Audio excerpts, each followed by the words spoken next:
लड़की बहुत अच्छी टेलर है, ये आपने ठीक तरह से पता तो किया है ना? अरे हाँ भाग्यवान, मैंने सब पता कर लिया है। अब तुम चलो, देर हो रही है। मेरी समझ में एक बात नहीं आती कि तुम मेरी शादी करने की बात करने जा रही हो माँ, या अपने दुकान के लिए नई टेलर देखने जा रही हो? अरे चुप कर, अभी तू बच्चा है, दुनियादारी के बारे में तुझे कुछ नहीं पता। अरे तू तो एक प्राइवेट कंपनी में काम करता है, और प्राइवेट कंपनी का क्या भरोसा। लेकिन माँ, अरे तेरे पिताजी से पूछ ले, इन्होंने अपनी जिंदगी में कितनी नौकरी पकड़ी है और छोड़ी है। अरे वो तो मैं थी जो सिलाई करके घर चलाती थी। अरे बेटा, बुरा वक्त कभी फोन करके नहीं आता। टेलर बहू लाऊंगी तो मेरे साथ दुकान में सिलाई करेगी, समझा? चल अब। दोपहर होने तक तीनों लड़की वालों के घर पहुंच जाते हैं।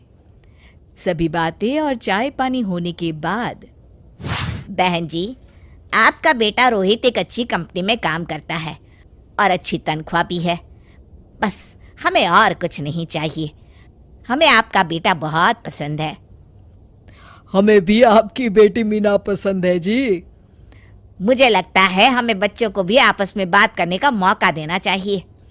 हाँ हाँ, आपने बिल्कुल सही कहा भाई साहब। जाओ बच्चों, बाहर जाके बात कर लो। अरे आप रुकिए जी। अच्छा ये बताओ बेटी, तुमने सिलाई कहाँ से सीखी है? जी, दीनानाथ इंस्टीट्यूट से। अरे बहन जी, मेरी बेटी इस मोहल्ले में सबसे अच्छी ब्लाउज सिलती है और एक से बढ़कर एक डिजाइन भी बना लेती है। अच्छा, चल बेटी, जरा तेरे हाथ की कारीगरी देख लेते हैं। अरे माँ, ये सब करने की क्या जरूरत है? अरे तू चुप कर। लोग ऐसे ही बड़ी बड़ी बातें करते हैं कि हमारी लड़की को तो सब आता है, बाद में असलियत सामने आती है। इसलिए मैं कोई गलती नहीं करना चाहती, तू चुप करके बैठ। मीना शांति देवी को 2-3 प्रकार की बढ़िया बढ़िया डिजाइनदार ब्लाउज बनाकर दिखाती है। ये देखिए, ये है प्रिंसेस कट। अरे वाह बेटी, मान गए तुझे। तू तो मुझसे भी अच्छा ब्लाउज सिल लेती है। चलिए बहन जी, हमें तो आपकी बेटी पसंद है। अब इसी बात पर मुंह मीठा कराइए। जी बिल्कुल। इस तरह रोहित और मीना की शादी हो जाती है। शादी के अगले दिन से मीना अपनी सास के साथ सारा दिन दुकान पर सिलाई करती रहती और अपने पति रोहित को जरा सा भी समय नहीं दे पाती थी। फिर एक दिन रोहित फोन करके मीना से कहता है, मीना, आज शाम को हम दोनों किसी अच्छे रेस्टोरेंट में खाना खाने चलेंगे। तुम तैयार रहना, मैं ठीक वक्त पर पहुंच जाऊंगा। ठीक है जी। शाम को रोहित जब घर आता है तो मीना सिलाई मशीन पर बैठी ब्लाउज सिल रही होती है।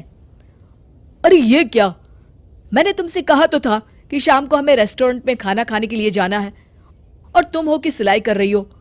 हद हो गई। मुझे माफ कर दीजिए जी, क्या करूं, ये ब्लाउज मुझे कल अर्जेंट सील कर देनी है।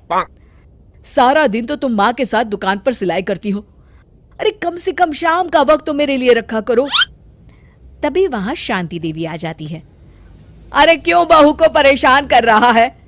कल ये तीनों ब्लाउज सुबह सिल कर देनी है। चल जा, अपना काम कर। रोहित चुपचाप वहां से चला जाता है। इस तरह अपनी सास के डर के मारे मीना चाहकर भी अपने पति के लिए वक्त नहीं बिता पाती थी।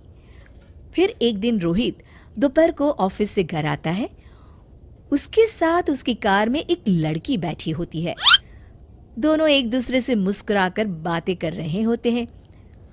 माँ, जरा टेबल पर रखी मेरी फाइल तो देना, मैं भूल गया था। ये कौन लड़की है तेरे साथ? अरे माँ, ये तो मेरे साथ ऑफिस में काम करती है। इतना कहकर रोहित वहां से चला जाता है। उसी शाम, अरे क्या हुआ भाग्यवान, तुम्हारा चेहरा क्यों उतरा हुआ है? किस चिंता में डूबी हुई हो? क्या बताऊं जी, आज रोहित के साथ एक लड़की आई थी। कह रहा था उसके ऑफिस में काम करती है। मुझे तो उस लड़की के चाल चलन बिल्कुल ठीक नहीं लगते। कहीं दोनों के बीच कोई चक्कर तो नहीं है। अब अगर चक्कर हुआ भी तो इसमें बुराई क्या है? अरे बड़े अजीब आदमी हो आप, कैसी बातें कर रहे हो? तो और क्या कहूं, तुम घर में बहू के बजाय एक काम करने वाली लड़की लेकर आई हो जो सारा दिन तुम्हारे साथ तुम्हारी दुकान पर काम कर सके। अरे भाग्यवान, शुक्र मनाओ कि मैं शरीफ था, इसलिए मैंने कभी किसी औरत की तरफ आंख उठाकर भी नहीं देखा। पर अब हर कोई तो मेरे जैसा नहीं हो सकता ना। इतना कहकर गिरधारी वहां से चले जाते हैं। शांति देवी समझ जाती है कि गिरधारी क्या कहना चाहते हैं। उसे अपनी गलती का एहसास हो जाता है और वो सोचती है जितनी जल्दी हो सकेगी वो अपनी गलती सुधार लेगी। और इसीलिए 2 दिन के बाद, रोहित बेटा, मैं चाहती हूं कि कुछ दिनों के लिए तू अपनी ऑफिस से छुट्टी ले ले। क्यों, क्या हुआ माँ? अरे कुछ नहीं बेटा, मैंने तेरे और बहू के लिए शिमला की 2 टिकट बुक की है।